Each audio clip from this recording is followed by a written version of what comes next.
Hello there, and welcome to episode number 385 of Smart Podcast Trashy Books. I'm Sarah Wendell from Smart Bitches Trashy Books, and my guest today is Tasha L. Harrison.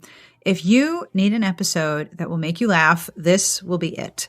We are going to talk about writing in multiple genres and being a supportive friend. We're going to talk about challenges for the new year for your writerly self, specifically her 20K in 5 days challenge, and how she looks back on her own writing process to learn from it. Plus, she goes off about self-care and what we can do to really look after ourselves. I will have links to where you can find Tasha online in the show notes, but if you'd like to immediately go to her website, it is tashalharrison.com. Every episode of this podcast, as you know, receives a transcript, and the transcript for this episode is brought to you by our Patreon community. Our Patreon community helps make sure the show keeps going and makes every episode accessible to everyone. So, hello, Patreon community. Thank you so much for being part of the group that supports the show. If you would like to join, have a look at patreon.com/smartbitches. I want to say hello to some recent Patreon supporters, to Tiffany, to Jasmine, and to Laura. Thank you for joining us. I also have a compliment, and these are so fun, to Andy. Andy, you are a truly beautiful individual inside and out, and you leave happiness in your wake wherever you go. So thank you for being you. If you would like a compliment of your very own, have a look at patreon.com/smartbitches.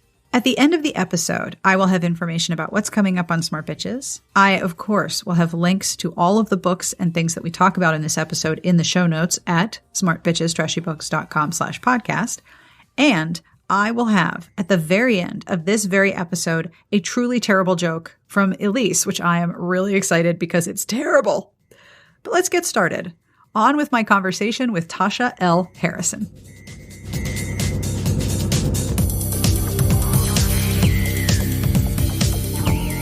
My name is Tasha L. Harrison. I write romance, African-American, interracial, and multiracial. Is that multiracial romance and erotica.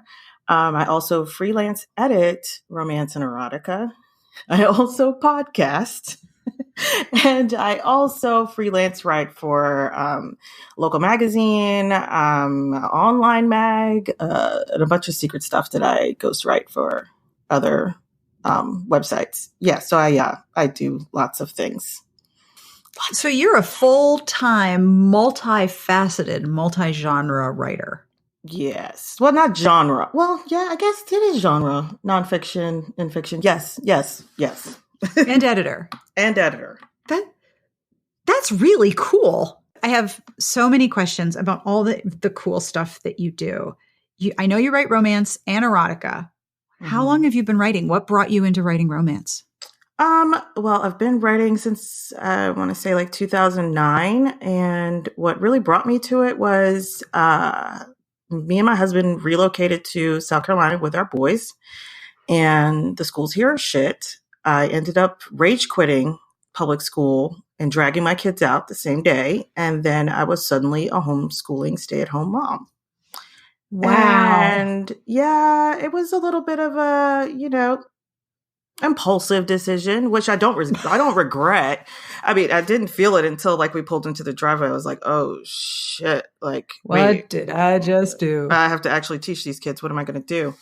So, so we homeschooled for a while, and while it was great and my kids were getting caught up and they thrived in the environment, I felt like my brain was melting.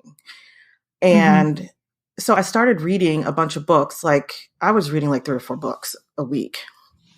And to give you some background, like I went to school for, I was like an English major and all that stuff. But, joined the army, got married, life got off track. It wasn't something I intended to do, but writing was always a thing that I enjoyed, but I just kind of put it on the back burner outside of journaling.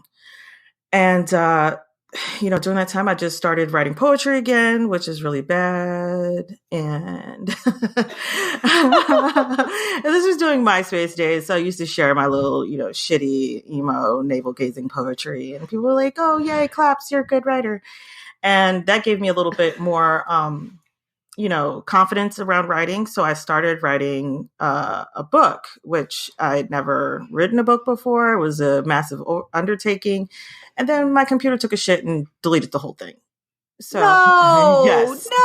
Like I was in no. tears for weeks about this. And, what was sad about it was that I hadn't told anybody I was writing this book. Like I was just writing it in secret. So when I started like having like a mental meltdown because the computer ate my book, everybody was like, you wrote a book? I was like, I was, but I guess the universe doesn't want me to do it and now it's just gone.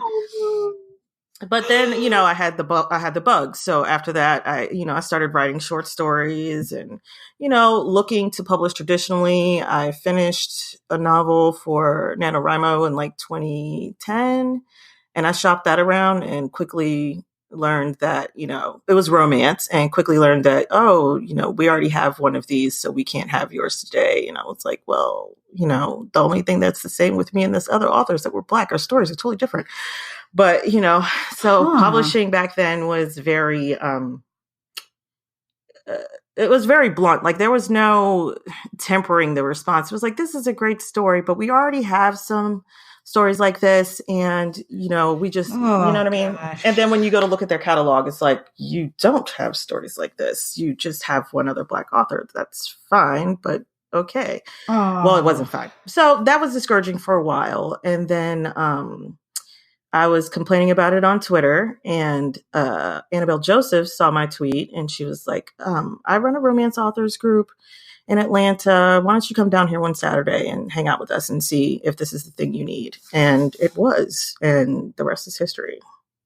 So you go from South Carolina to Atlanta a lot. Do you still hang out with that group? Well, the group is now disbanded, but I have some really good friends that I made from the group that I was just with them this past weekend, and we've kind of grown as friends in publishing. One of those friends is Katie Newberg that I do my Lady Books podcast with.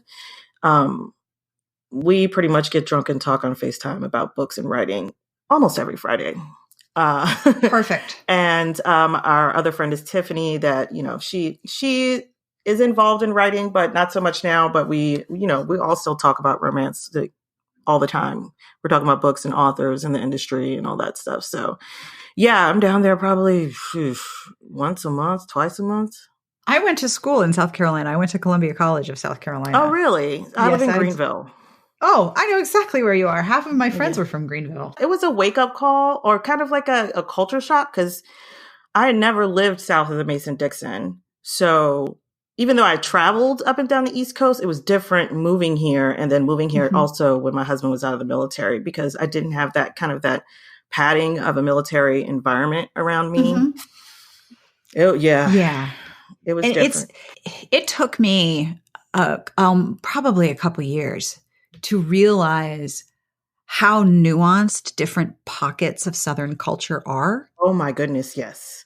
Because when you're outside the South, there's the South, and it's presented as this one thing. I mean, I grew up in Pittsburgh, but that's another culture that's completely unique. But being even just in Columbia is different from being in Greenville, is different from being in Spartanburg, and different from, obviously, from Charleston and the Low Country and Eddystone, all of that. And then there's other parts of the South and other states, and it's all so nuanced. It really is. And I've been here for about 10, going on 11 years, and it always surprises me when I meet Southerners now. I can tell where they're from by the depth of their drawl.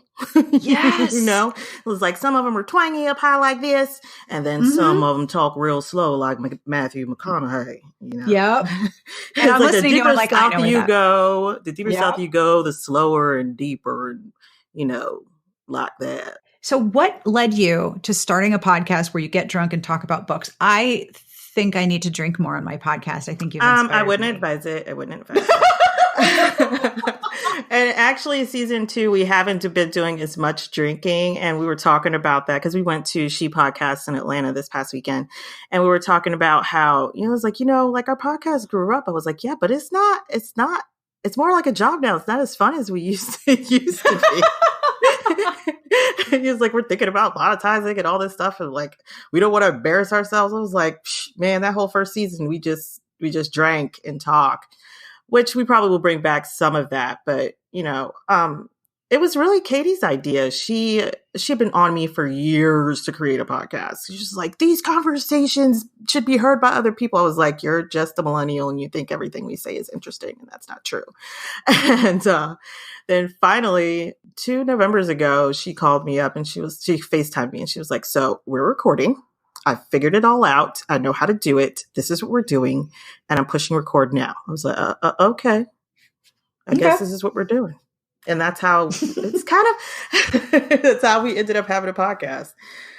And it honestly has become like one of my favorite alternate mediums. Like I will never do video because I couldn't imagine having my face out there on the internet all the time in its various stages of, exhaustion.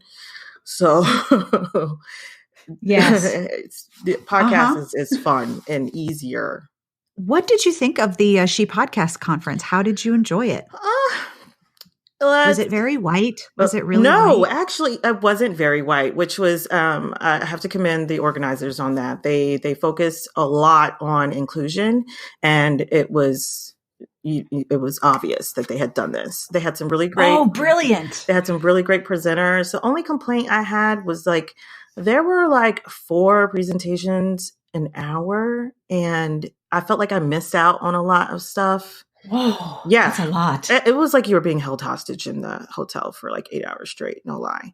But yeah, so I would have, if I had one complaint, it was like I wish I could have seen and participated in more talks than I got to, because I only got to do a handful because I had to choose between 4 an hour. Right. But yeah, it was really inclusive. I mean, I loved it. Were there any sessions that you were like, thank God I am in the room for this? Like, were there anything that any talks or sessions where you were like, this is why I came? Well, I did go into one session on imperfect allyship, and it was hosted by a woman named Erica Corday, who I didn't know, but who needs to be massively famous now, because like she just gave a very tongue-in-cheek, real life interpretation of how you shouldn't be afraid to approach situations where you don't know much. It's like, yes, listen, but also don't be afraid to step in when you see someone being, harassed or whatever online, or just to not be afraid to approach the topic because you're afraid of doing it wrong. And there were so many times in there, it was like I was in church. It's like, yes, snaps on that beat. Amen. But so that was really great. And, what was one other one with Rachel Cook, who hers was using your podcast to launch products and services. And the whole time I'm sitting there, I was like, this could work for books. This could work for books. This could work for books. Like my mouth was hanging open the whole time. I was like, yes, thank you for this 15 minutes. I'm going to go home and look at my content and start planning things in ways that can make, the podcast work for me in that way. So I'm excited. Those are 2 people. That is really cool. And sometimes there's like this level of perfectionism sometimes when you see these women like online or like they're on their website, like they're so polished and all this. And then, because, podcasts are edited, their photos are edited. No one's really, everyone's sharing kind of a glossy interpretation of what's really going on. But being in a room with them, you can ask some questions, like the questions that we want to know the answers to. Like, how many times did you fuck this up before you got it right? What mistakes did you make? And I don't mean the ones that you told us you made. What mistakes did you make that taught you something that made you level up the next time you tried it? That sort of stuff. Yes. The part where I get to hear from people about, here's how I screwed up and here's how I fix it. I love that because it takes a certain amount of confidence and humility to bring that to a room. And I'm like one of those people who I do these after action reports every time I write a book. Like, why was it hard this time? What did I struggle with? I'm so into dissecting my own process. And sometimes I worry that it hinders me from writing faster. But every time I try to cut it out or not examine my writing every time I do it, it feels like I'm missing something key that I learned. Because every book teaches you something different, I feel. Every book needs something different, Wow. and every book teaches you something different. And I like to stop and take time to see what I learned, what mistakes did I make, that sort of thing. That's really interesting. I have not heard of someone doing that before. What kinds of questions do you ask yourself? And what have you learned from your most recent books? One of the ways that I approach writing fiction, and this is probably another reason why it takes me so long, is like I like to challenge myself. I hate to do it. Hey, it takes I as hate long to as it challenge takes, myself, and I right? like to challenge myself because I always get these. I have my idea making machine in my head. I call it "What If," and it's romance, and it's always like some Mm-hmm. crazy thing that I saw happen on the timeline, like someone was kidnapped and was living in a basement for however many years, and now they're back in the real world and trying to figure out how to make that work. And they meet someone, and it's a romance. Like, how does that work? You know what I mean? So, like, I come up with a Mm-hmm. bunch of random ideas like that, and then I'll challenge myself. It's like, how can I dig into the emotions that the characters are feeling? And after I do it, after I write it, I usually examine how effective I was in portraying the characters' emotions and growth, how well I developed a plot, because plot has always been difficult for me. I really just want to make them kiss and Mm-hmm. bone, and that's it. Yay, story! Which is a perfectly good romance. I read lots of romance where they meet, they like each other, they kiss and bone, and in love. That's fine. But for some reason, I can't write that way. So, yeah, I always ask myself about the plot. In my most recent, the duet I wrote, The Truth of Things and the Way Things Are, I was examining police brutality and like what would happen if a Mm-hmm. social justice warrior fell in love with a law enforcement officer, like how, and like what happens if there's a police involved shooting where someone both of them know is killed. Like, how do they digest that? What emotions will they go through? How are the police punished? How does that affect them? I don't have any set Mm-hmm. questions I ask myself, but I do typically, because I keep a daily journal of, this is what I'm writing today. How do I feel about what I wrote today? Was it successful? So I go back through that and look at that and then do an after action report. And Wow. sometimes I'll put it on the blog, but not all the time.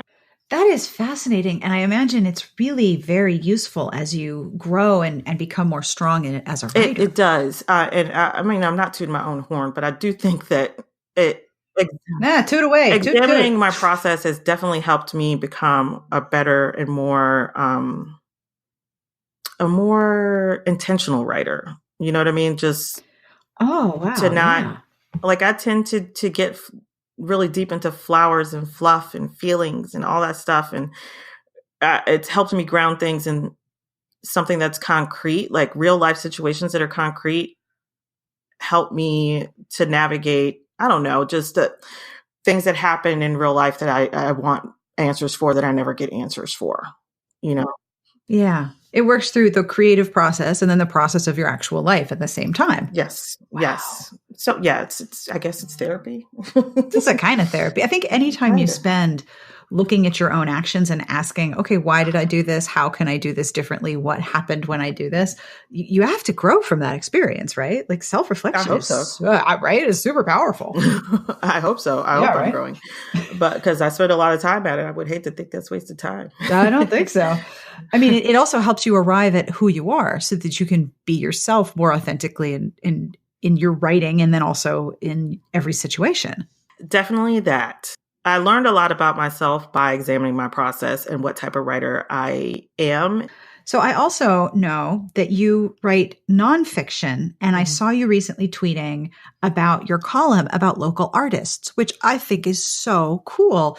How did that get started, and what artists have you met?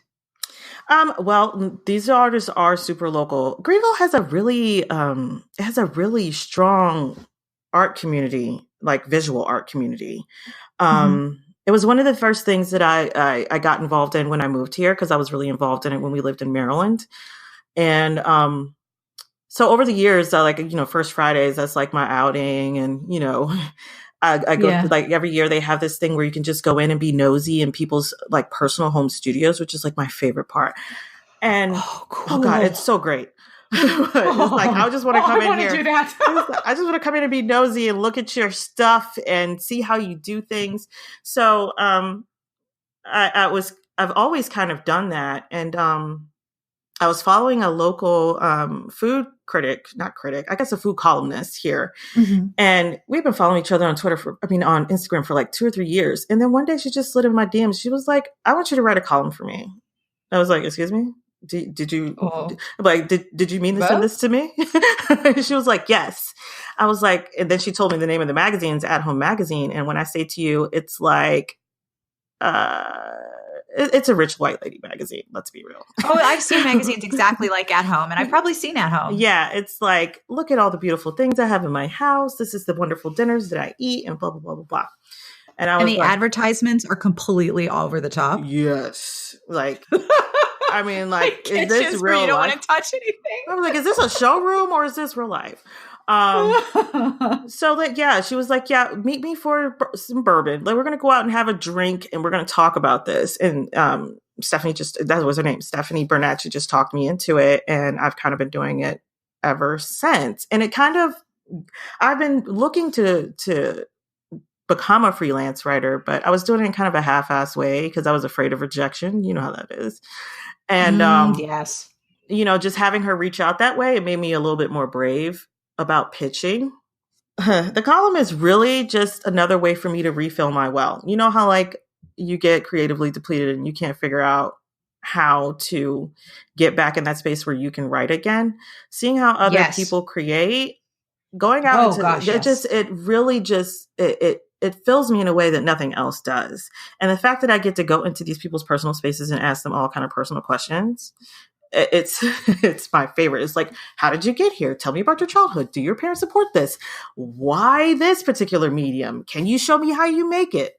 I mean, like, it's great. Like my last article, the one that I tweeted about, this lady, she lives in the city limits of Greenville. She has a hen house in her backyard. The house came with it.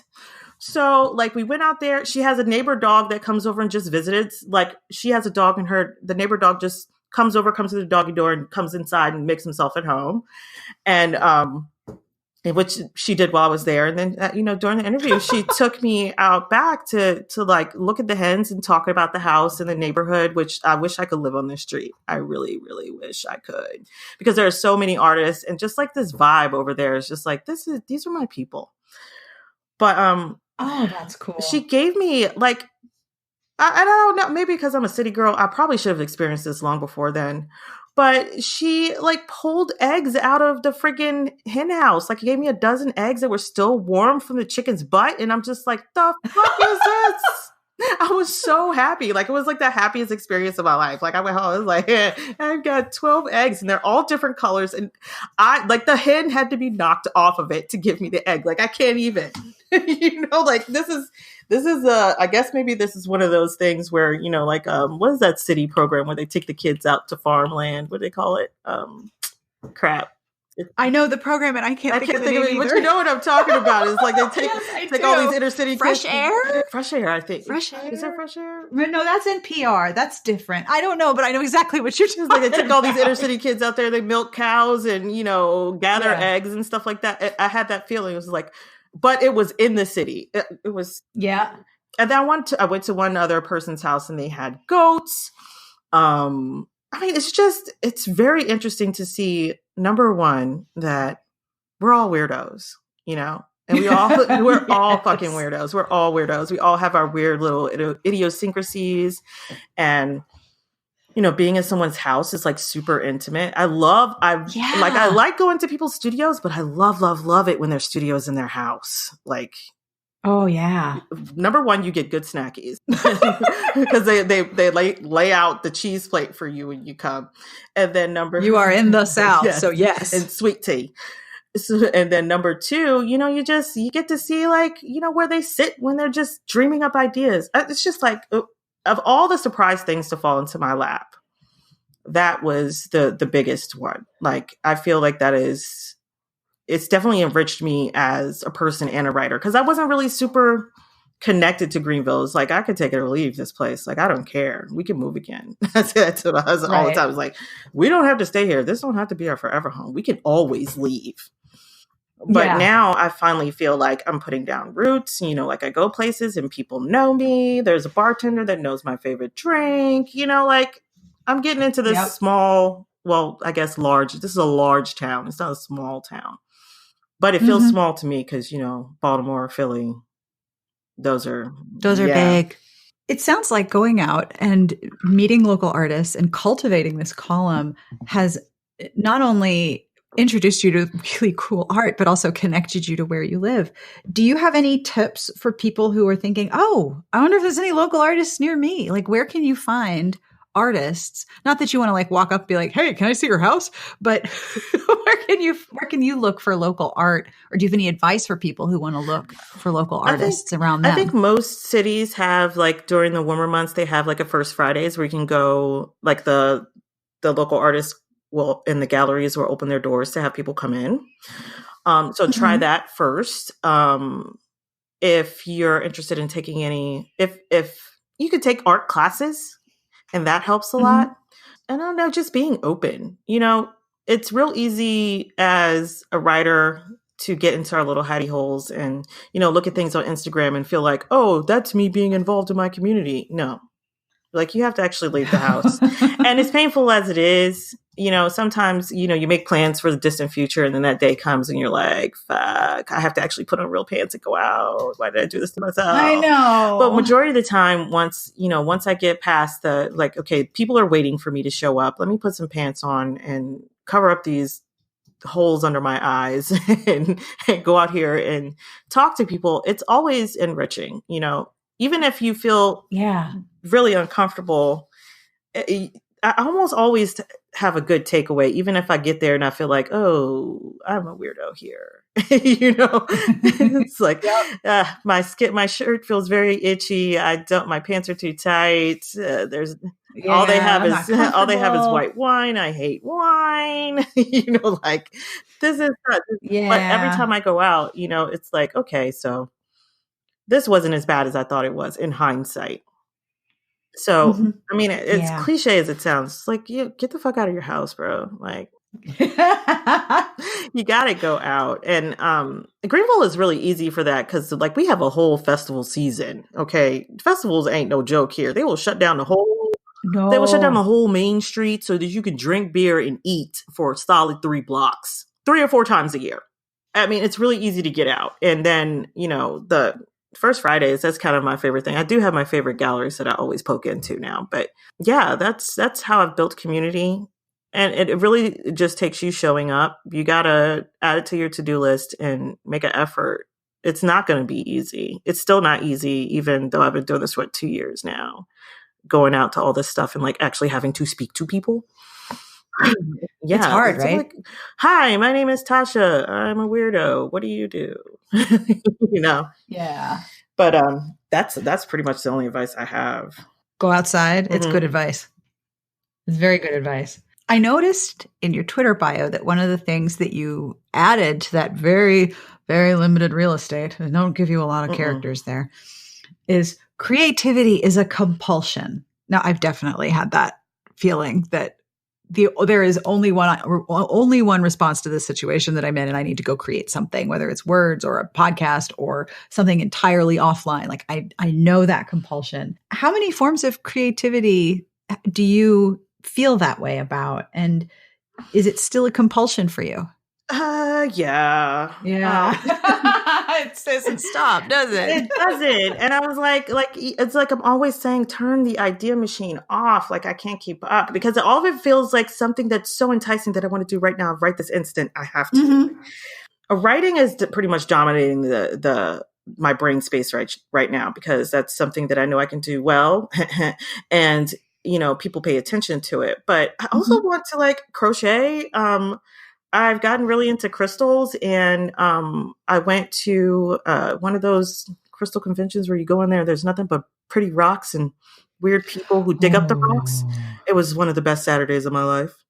And the one of the girls I was with, she bought a bunch of beads and she was like, okay, well, I'm just going to start making bracelets and necklaces. I was like, oh my God, I used to do that when I was a kid. I want to make bracelets and necklaces. Yeah. And I'm like, calm down, Tasha. When are you going to do these things? I'm like, I don't know. I'm going to buy these beads anyway. You can't stop me. But then there's also this other layer is like, oh, you can't just do it for fun. You have to monetize it somehow. And I'm still trying to get out of that headspace. I don't know what that is. Like, there's things that I should have a hobby that I can do for fun and not have to worry about how can I sell this to someone. But my brain is stuck on that track. And the creative ideas I have are always leaping onto the, like, let's go, let's make this into money. I'm like, I want to, but this is going to require a whole bunch of research and opening like a Shopify store. Like, when do you have this time? Yeah, it really does feel like a compulsion. And like you read a lot of philosophy and stuff, and you start recognizing like some of these things, like people that we look back on now, like Van Gogh, and we know that he probably had like some form of mental illness. And I'm wondering, are all really super creative, or especially multi-creative people, people who are dabbling in everything, is this like a form of mental illness? I don't know, but I also embrace it. And it might be a part of my ADD. Like, I'm just okay with having these thoughts. And sometimes I'll spend 6 weeks doing something and then I'll give it up forever. That's okay. Yeah. Yeah. I've been thinking similarly. I hope I didn't offend anybody with that mental illness thing. But sometimes it feels hard to contain. That's what I mean by compulsion. Like, it's just this is not a decision I'm making. I have to do it.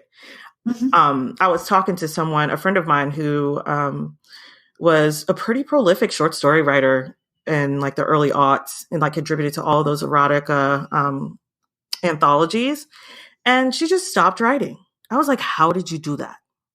She's like, I just stopped. I was like, no, but how? Like, you don't ever feel compelled to write? And she was like, no, I just don't. I'm like, wow, I don't know that feeling. Like, I couldn't imagine stopping anything that I have my hands in like that for and successful at it, and not do it again. That sounds terrifying. Wow. That's a thing that you could just stop? Ooh, no, I don't know. Don't go that far now. Oh. Don't say that. I don't think you can just stop, because if we could, I'm pretty sure a lot of us would, especially when you're faced with so much resistance.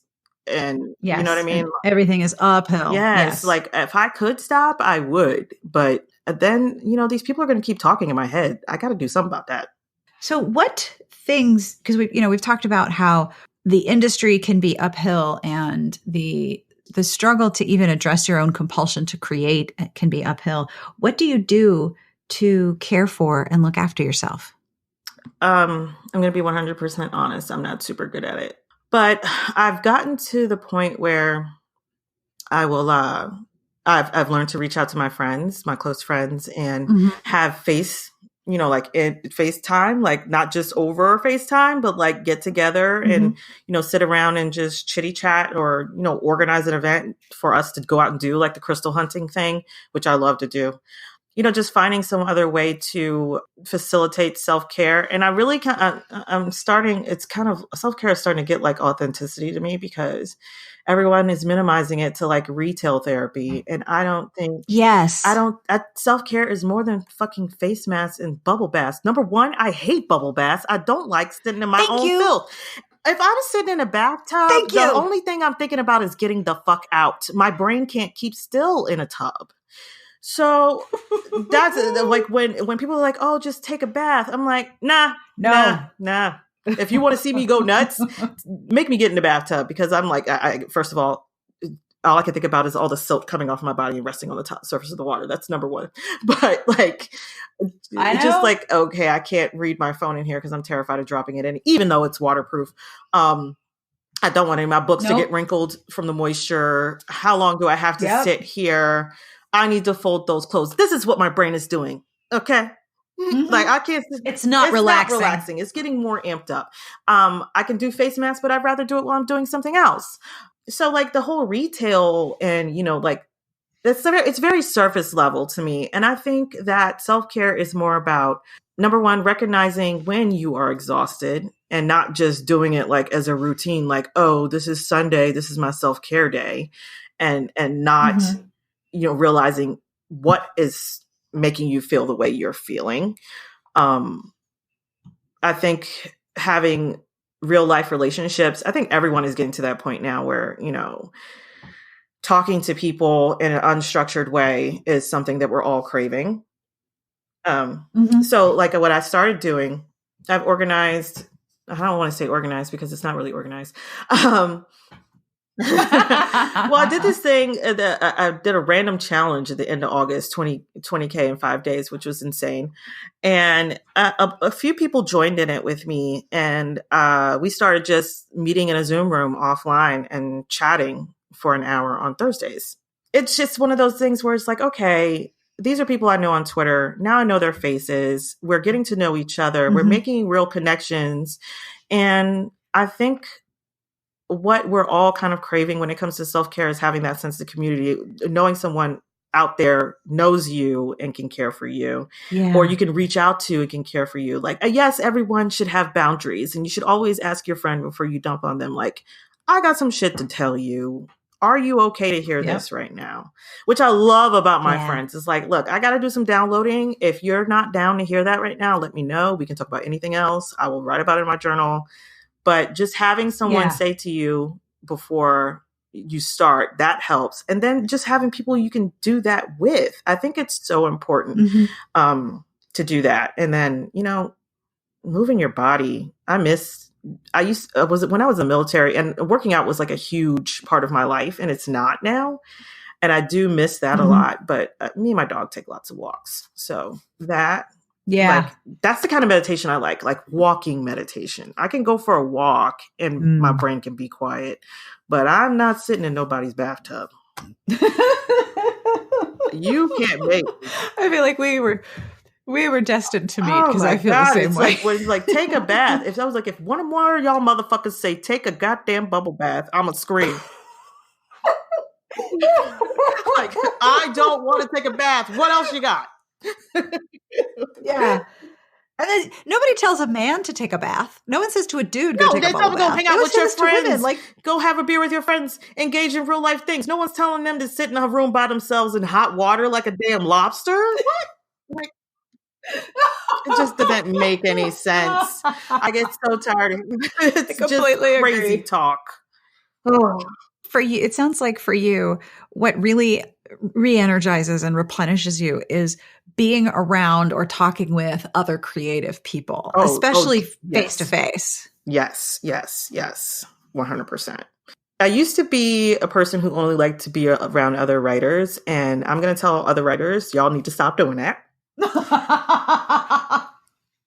Because there's like kind of especially if we're, one person is struggling with writing, then the conversation just goes downhill and everybody's in their woes. And it's like, I don't want to be in my woes. I want to talk about things that make me feel good. I don't want to spend an hour sitting around chatting about how I don't know how to navigate these characters. I can do that on my own in my journal.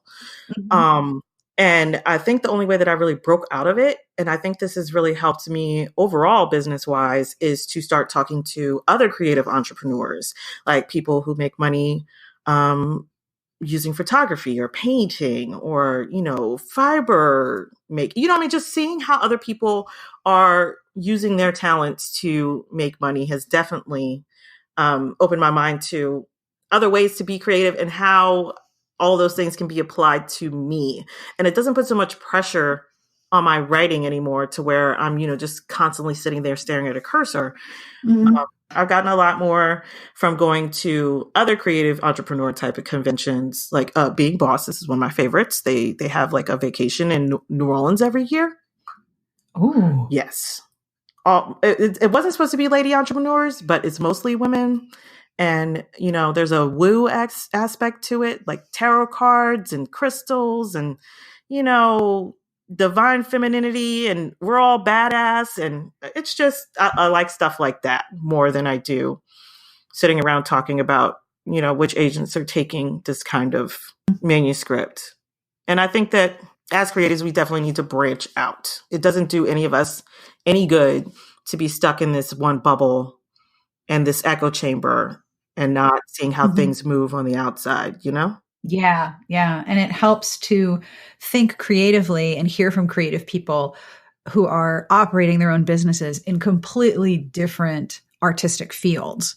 Because some of that work is similar and some of that work is so different. If you look at it from a completely different media, you learn more about your own work. That's very true. And I think that was when I started taking my writing seriously as a business instead of Yeah. just, oh, writing is the business and then writing is my hobby or what I enjoy doing. And then the publishing part is a business. The whole thing is a business. And I think we're Mhm. all getting away from the idea that we're not entrepreneurs. But I think a lot of authors just don't feel like they are small businesses, basically. And they are. Hmm. We absolutely are. Hmm. With your writing, may I ask what you're working on right now? Okay, so I talked about that 20K in 5 days thing. Um, Yeah. the last time I published was in May, and that was the truth duet with the heavy themes involved. And I was just like, I just want to write something where it doesn't hurt. Like, I Yeah. just want to write something that doesn't hurt or doesn't feel like so emotionally draining for me to write. So I wanted to do the challenge, and the idea was to write a novella, which I can't write short. I don't know why I keep thinking this. The idea was to write a complete novella in 5 days, and I was going to do that. And I, just picked some characters out of the sky. I based it in Greenville, and I started writing. So that's the book that I'm developing now. It's called A Taste of Her Own Medicine. She's an herbalist. I don't know why. And she is also learning how to be an entrepreneur. Like, she's going through a divorce and she has to support herself and her two kids who are high school age. So this will be my first really Mhm. mature character. Which, I Mhm. mean, she's as old as I am, so I don't know how mature that is, but that's neither here nor there. Like, physically mature, mentally, yeah. Um, but It's it's relative. relative. But she's taking like this 6 week course on entrepreneurship, and the guy who's running it is, younger and hot, and his name is Atlas. Like, why? I don't know, but he's got broad shoulders, and one of my favorite things I wrote in here, because this is how I describe my taste in men. I was like, I like them who look like they can plow my Northfield without a horse. Like, could he just put the yoke on and then pull that plow behind him? That's my man. Bring him over here. And so that's what this young man looks like. So she's trying to navigate, getting, they've been separated for a while, but now the divorce is getting close to final, and she's navigating that and learning how to be an entrepreneur, and then having pants feelings about this instructor who is young and hot and can plow her Northfield without a horse. I love that so much. And I think Atlas is a terrific hero name. Right? I It was does a like, lot. It does a lot very quickly. he jokes about it. He was like, my shoulders are broad. They ain't named Atlas for nothing. Yeah. I did a bulk of that in the 20K in 5 days. And then I decided to try to do it again at the beginning of October, which I did. And Way to go. started a second book with the heroine's sister. So now it's a family saga. Welcome to that. Um, and I told myself, I was like, well, I could do it again in November. I could just slow down and polish these books up and get them ready to go. So that's what I plan to do, just until the end of the year, and continue editing, of course, because that feeds me. 20K for 5 days is really, really cool. Mm. And I don't know what I was thinking. I was like, well, so, okay, remember I told you how I have other friends that I meet with. We do like these little Saturday mastermind things. So I met Yeah. with my friends. One of them is a photographer, and the other is like a spiritual entrepreneur. She does yoga. She sells like affirmation cards. Like, that's her thing. So we're just all there meeting and chitty chatting, and they were asking me about writing. I was like, I'm gonna be 100% honest. I've started a whole lot of shit since May, but I haven't, settled down into one idea. And then I was like, I was kicking around this idea of doing a challenge. And my friend looked at me. She was like, so now you said it out loud.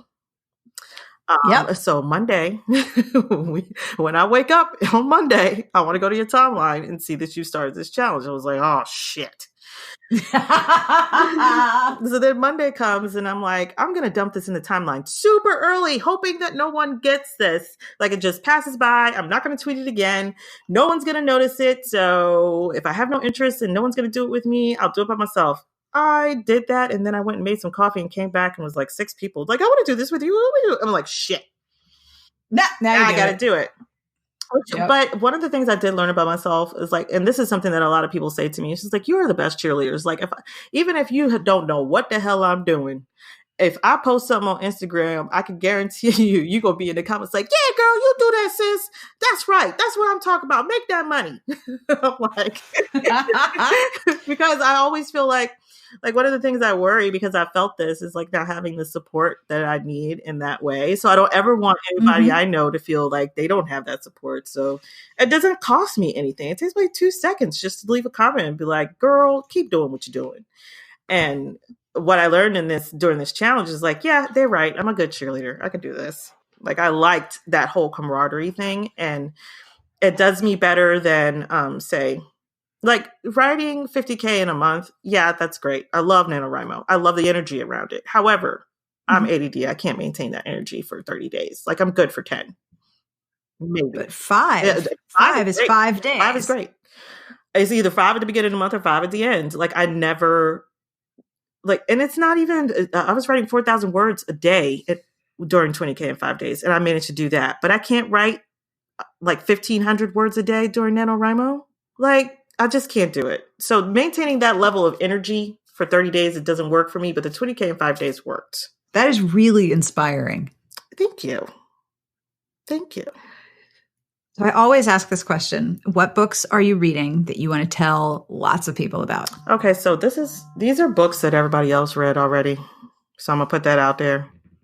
And y'all told me that these books were good. And I got these references from people that, I've gotten other book recs from. But I just recently read the Kiss Quotient and the Bride Test. And when I say to you, I don't ever want to read another book. Like I could be listening. I could listen to these books over and over again. I could read these books over and over again and get that swoony, delicious feeling. It was like, oh my God, why am I even writing? Because this woman just did it all. Jesus, they were so good. I couldn't stop. I kept messaging my friends. Helen Wong did that. She did that. I love those 2 books. And anything by Talia Hibbert. I mean, she just, she's got her hand in my wallet like Fenty, Robin and Talia, they'll get my money regardless. It's like, oh, I have a new book out. 1 click. Thank you. I know. I love that feeling when a book is just so good. It just ruins you for a while. Like you have book hangover. I'm runt. She didn't runt me. Is there anything else you want to mention or make sure you talk about?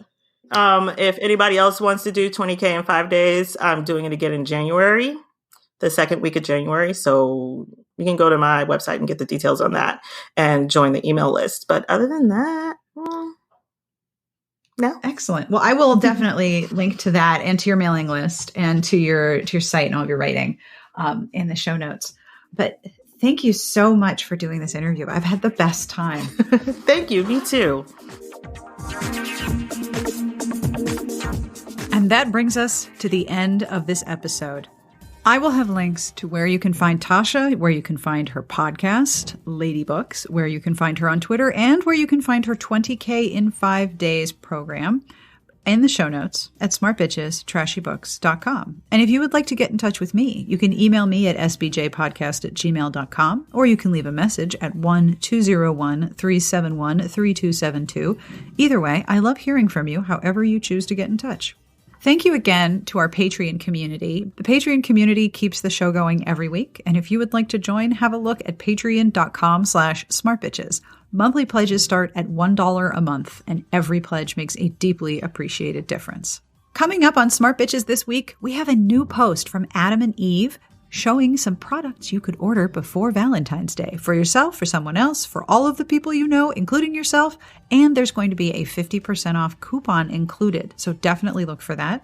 We will have reviews of new books, Hide Your Wallet Part 2, and get ready. It's time. The Bachelor is back, and with it, Elise's recaps. So tune in on Wednesday mornings for those because, you need more sarcasm and ridiculousness, right? Of course you do.